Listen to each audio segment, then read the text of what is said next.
I'm going to play you a little bit of something while we wait for all of you other crazies to join in.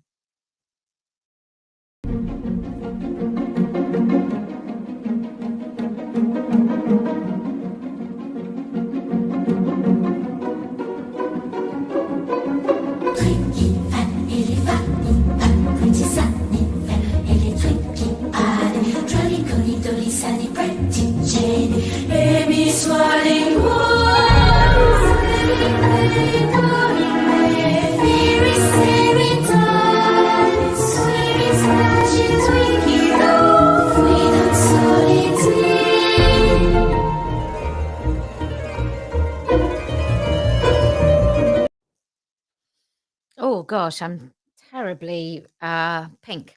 Anyway, hello, good evening, and welcome. How the devil are you? I just thought I'd just talk about um, my beliefs and why it's been so important to be so consistent for so long. And if anything, I'd become more turfy over my time, not less. And I'm going to be going to Leeds, which I'm really, really excited about for the 18th, which is a Saturday. And we're going to be just outside the Henry Moore statue of a woman, which will be lovely. And I cannot tell. Northern feminists and northern women have simply had enough, so they're all coming out. It's going to be magnificent. We have so many women volunteered to steward, and I don't know if you've ever seen our amazing women, but they are pretty phenomenal at keeping the danger at bay, especially when the police don't cooperate. I have no expectations of West Yorkshire Police. I don't think it matters that they're completely captured. I don't think it matters about the rape statistics. I don't think it matters that they've interviewed me under caution twice. I think that they, along with every other police force who marches in a pride parade, have every intention of making sure women are safe. And I'm really looking forward to that new Section 60 that nobody knew existed, which means that you can ask people to take their masks off and show their faces in public. So we are certainly going to be talking about that with the police before we go up there, because I think it's absolutely imperative. A long time ago, I put the dictionary definition of the word woman up illuminated on the side of the West Yorkshire Police headquarters.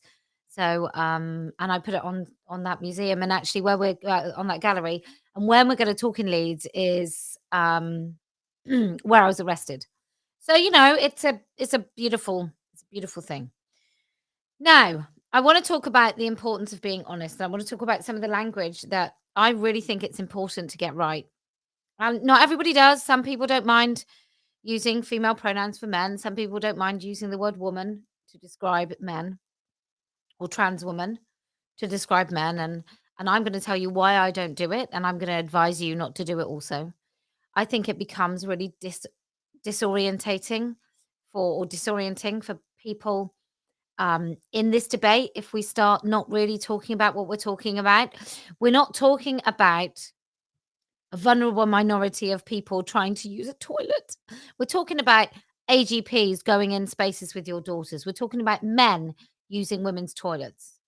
We're not talking about someone who just wants to get fit and just, because that vulnerable minority should be able to have all the rights in the world and should be able to play sport. We're not talking about that. We're talking about men taking the spots of women. We're talking about men being in women's sports and making women feel uncomfortable.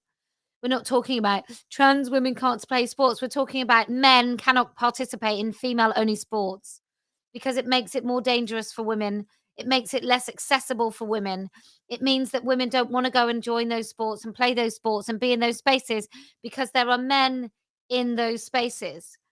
We are not talking about poor kids not being called the right name at school, or teachers not being able to be their whole selves at school. We're talking about teachers going into school and teaching children lies. We're talking about teachers lying to children. We're talking about men with sexual fetishes parading those fetishes in schools. We're not talking about a poor, vulnerable trans woman who just wants to teach children and be close to everyone and live their best life. We're talking about a man who is sexually aroused by himself, dressed as a woman, going in and standing in front of a classroom of children and insisting that they call him a woman and they call him by a female name, and that they pretend that they see something called a trans woman in front of them when actually what they see is men. So what we have to really talk about when we talk about this, whenever we talk about this, we have to remember we are talking about men and women. When we start pretending that there is a category of human being called trans woman or trans man or non-binary, we are basically getting wrapped up in their belief system, which is in total opposition to fundamental truth and reality. And when we do that, we blur the boundaries that women are so very, very, very hard fighting right now. You blur those boundaries when you start using this nonsensical language. For some people, like, what is a trans woman? They think that is a woman pretending to be a man. They don't even know that that's a man pretending to be a woman. And when they talk about transgender, they have no idea that transgender includes a 13-year-old girl who calls herself non-binary and a fetishist transvestite who gets sexually aroused by the thought of himself as a woman. People don't understand that those two things have become an umbrella term. So I won't use the word trans woman, right? In a conversation one-to-one, I might say to someone, man, who you might refer to as trans woman, but I would actually just call a man dressing as a woman. I may do that.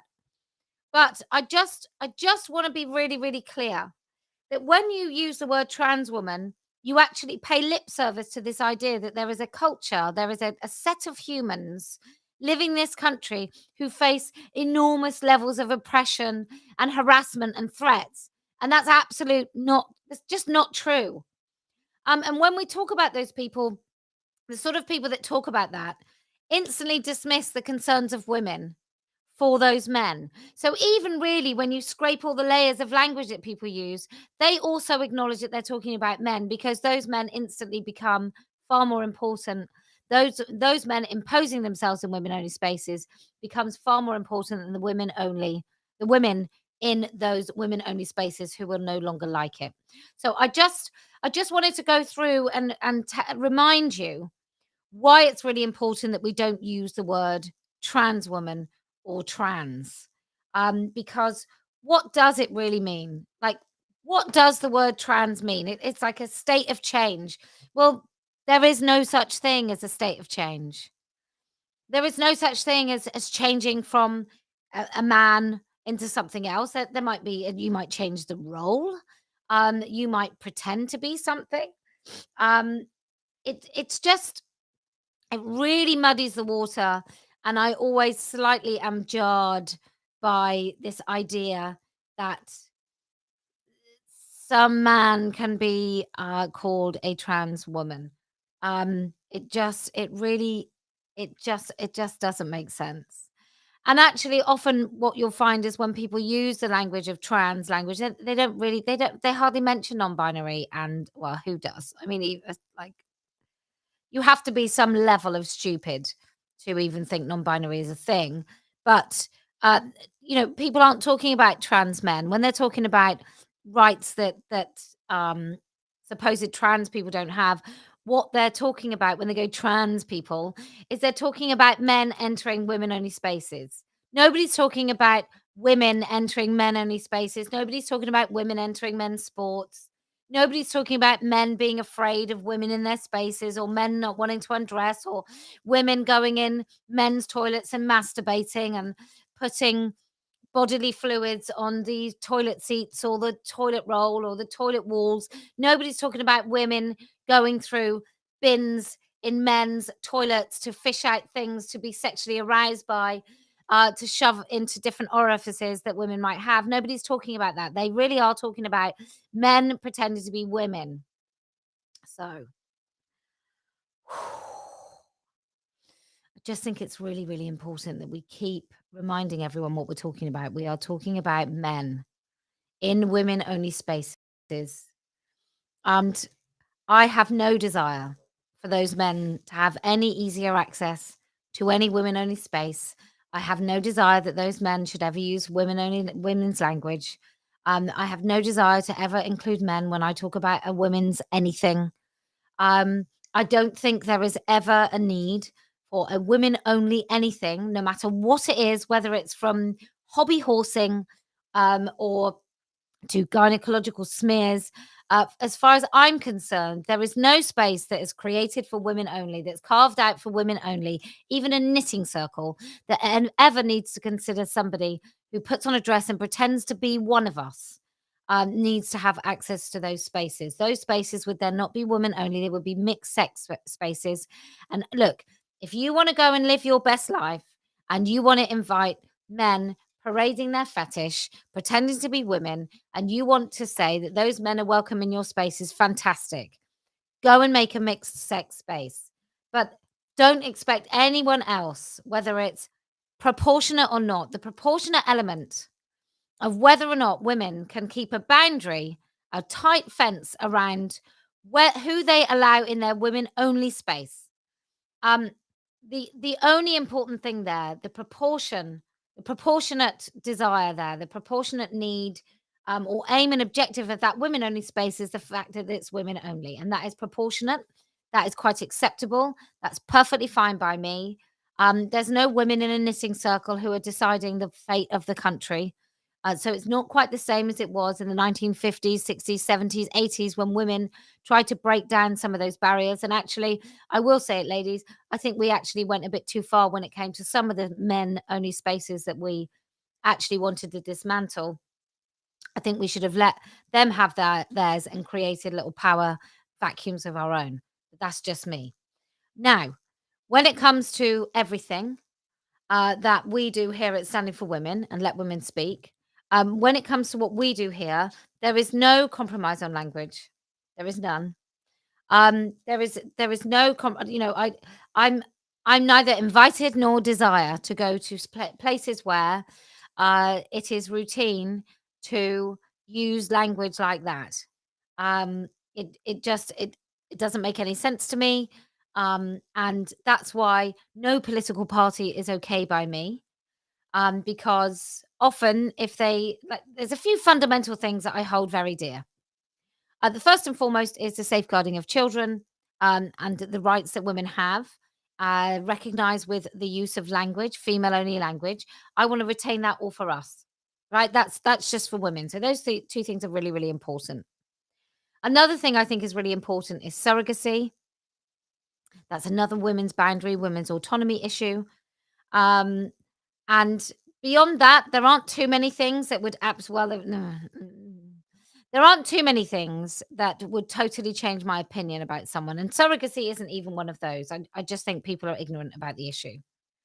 But when it comes to the other things, there's no political party that protects women and what it means to be a woman and genuinely protects women. There just aren't any. So for me, I saw this, looked at the landscape and I thought, none of this makes sense to me. So what I'm going to do is I'm going to create my own political party, a party in which I can definitely say that I totally agree with the fundamental aims and objectives of that party. And I'm really looking forward to it being it's my Christmas wish, but I'm really looking forward to that being registered and we can really get going then. Because the Labour Party, I think at the moment, I think the Labour Party will be re-elected. And let me just say to New Zealand, congratulations on getting rid of Chris Hipkins. I hope your new government and the new party leading it is great. I know that some of my friends were against the vote for the voice, and they won that vote too. It does seem to be a bit of a something down in that part of the world, but I think we will elect Labour government next. I think the cost of living crisis will bite far too many people, and I think we will be looking at a Labour government. And I promise you, we will be looking at the end of women's rights because they will make it very difficult for us to defend our female only spaces. And we know that they'll do that because they have the intention to do it. And I do believe that they would make it easier for somebody to change their sex on their birth certificates and all that other nonsense and lies. And until a party actually says, "Look, we will do the hard thing. We will do the getting rid of the GRA thing," there's nobody that speaks for me. I think it's absolutely preposterous that we live in a country that would pretend men are women and women are men. It's absolutely ridiculous. There's no way that anybody that should be a thing. And when people talk about the threats and harassment against people that so-called call themselves trans, so men that pretend to be women and women that pretend to be men, I'd like to know what the sort of harassment is, because as far as I'm concerned, it's freaking misgendering, and it's men not being allowed to enter women-only spaces. So anyway, the Party of Women is coming. Um, it's I think it's the only answer to this. Letting women speak. We have created a culture in which women can speak up. I do believe that we've played a very big part in that. So I'm really happy for that. Um, but the Party of Women is coming, and that's really where we're going to make the difference. And we're going to make the difference in the chambers, in councils up and down the country. We are going to make the difference with PCCs. We are going to be the police and crimes commissioners. We are always going to have somebody that will stand up for that. We are going to stand MPs, MSPs, Welsh Assembly, local governments, everywhere. Everywhere. Wesley Anthony, everyone is allowed to stand under the Party of Women banner. Otherwise, we would be prejudiced and discriminatory. You've just got to be the best person for the job, best woman for the job, I think we would call that.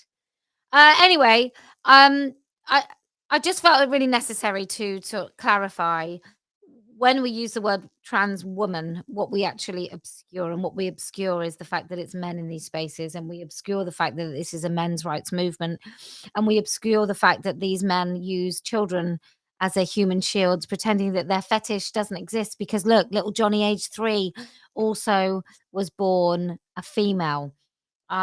Anyway, look, uh, I fundamentally, I really do believe that being honest. Oh, by the way, FYI, I have to put that donate 10 up there because, as you may or may not know, I'm totally demonetized here.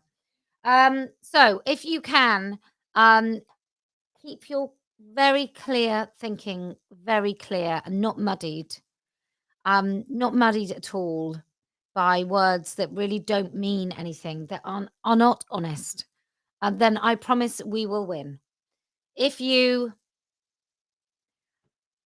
can come to Speaker's Corner for our Halloween special at the end of this month, or to Leeds on the 18th, then I promise we will win. If you are in Connecticut and you are around the weekend of I'll tell you now.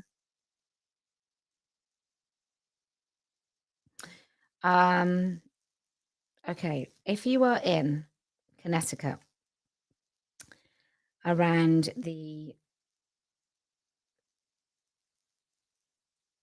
I want to say the 17th. Okay. Around November the 12th.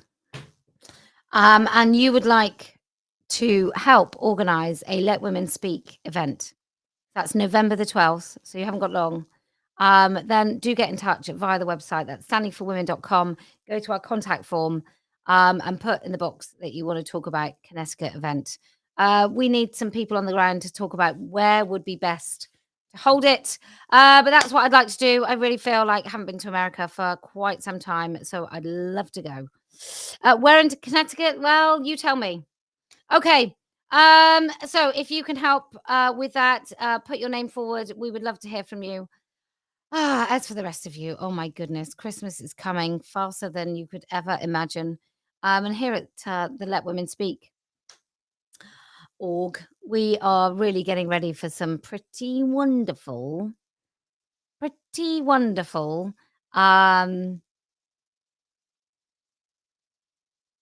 think it's dinner time. Pretty wonderful things going to be popping in the shop. So do keep a lookout.